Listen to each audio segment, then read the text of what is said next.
Hi, You Can Heal family. Welcome back to another reading of the Old Testament. We're in the book of Deuteronomy, and today I think we're going to look at chapters 16 and 17. I'm thankful that I have your company, that you joined me today, and you're ready to just hear the scriptures being read to you. And I certainly enjoy listening and just hearing from God. So let's get started. Oh, I'm Sheena, by the way. My name's Sheena. If this is your first time, thanks for listening. Keep coming back and getting the good word on the inside of you. Amen. Deuteronomy 16, Law of the Festivals. In honor of the Lord your God, always celebrate the Passover at the proper time in early spring. For that was when the Lord your God brought you out of Egypt by night. Your Passover sacrifice may be from either the flock or the herd, and it must be sacrificed to the Lord your God at the place he chooses for his name to be honored. Now that's interesting because spring is always like a sign of new beginnings because the flowers and trees are all budding. And so that's interesting, the Passover and being in the spring. Anywho, verse 3 says, Eat with bread made without yeast. For 7 days, eat only bread made without yeast, as you did when you escaped from Egypt in such a hurry. Eat this bread, the bread of suffering, so that you will remember the day you departed from Egypt as long as you live. Let no yeast be found in any house throughout your land for 7 days, and do not let any of the meat of the Passover lamb remain until the next morning. The Passover must not be eaten in the towns that the Lord your God has given you. It must be offered at the place the Lord your God will choose for his name to be honored. Sacrifice it there as the sun goes down on the anniversary of your exodus from Egypt. Roast the lamb and eat it in the place the Lord your God chooses. Then go back to your tents the next morning. For the next 6 days you may not eat bread made with yeast. On the 7th day the people must assemble before the Lord your God, and no work may be done on that day. Verse 9, count off 7 weeks from the beginning of your grain harvest. Then you must celebrate the festival of harvest to honor the Lord your God. Bring him a free will offering in proportion to the blessings you have received from him. It is a time to celebrate before the Lord your God at the place he chooses for his name to be honored.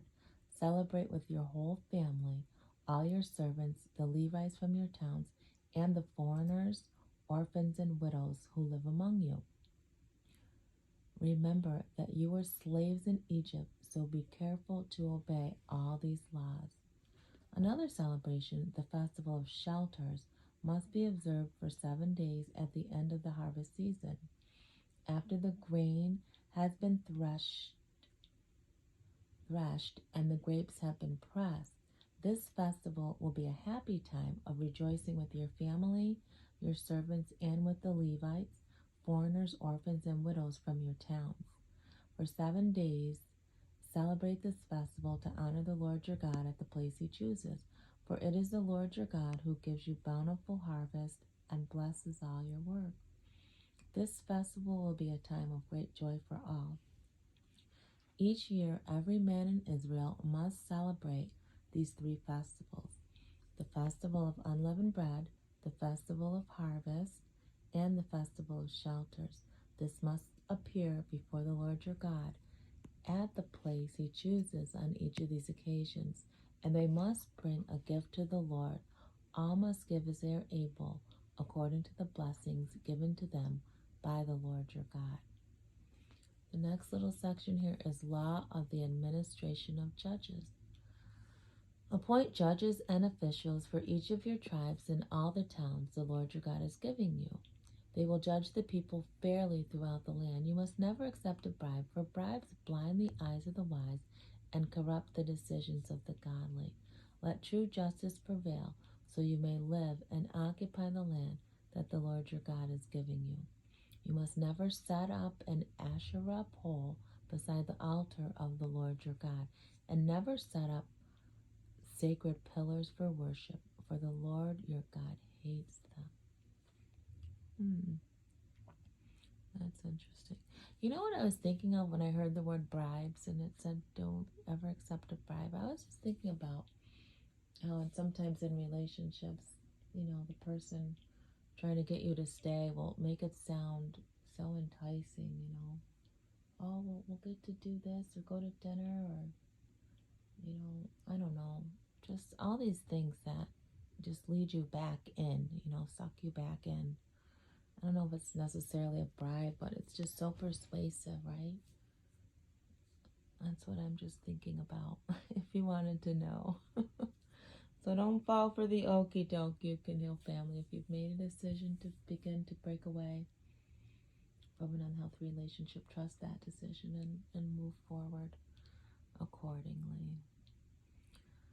So let's take a look at chapter 17. It's just a continuation of the law of administration, but it breaks up and starts a new chapter. It says, never sacrifice a sick or defective ox or sheep to the Lord your God, for he detests such gifts. Suppose a man or woman among you in one of your towns that the Lord your God is giving you has done evil in the sight of the Lord your God and has violated the covenant by serving other gods or by worshiping the sun, the moon, or any of the forces of heaven, which I have strictly forbidden. When you hear about it, investigate the matter thoroughly. If it is true that this detestable thing has been done in Israel, then that man or woman must be taken to the gates of the town and stoned to death.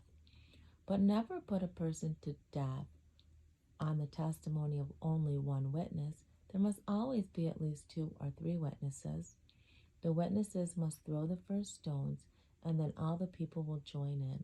In this way you will purge all evil from among you. Suppose a case arises in a local court that is too hard for you to decide. For instance, whether someone is guilty of murder or only manslaughter, or a difficult lawsuit, or a case involving different kinds of assault.